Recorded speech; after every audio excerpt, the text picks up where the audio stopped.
สบายดีมันจะมาสอนวิธีปิดโหมดโฆษณาออกจากมือถือเนาะ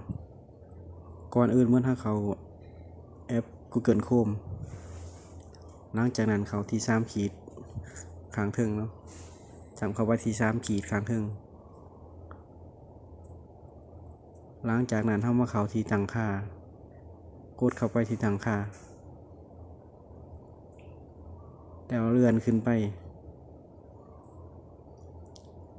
ความเป็นส่วนตัวและความปลอดภัยกดเข้าไปเลย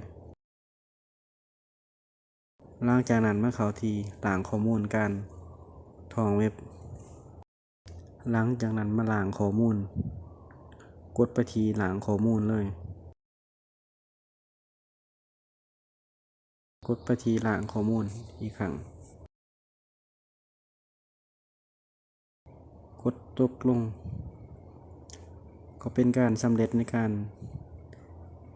ปิดโหมดโฆษณาเนาะถ้ามักในคลิปนี้ก็อย่าลืมกดไลค์กดติดตาม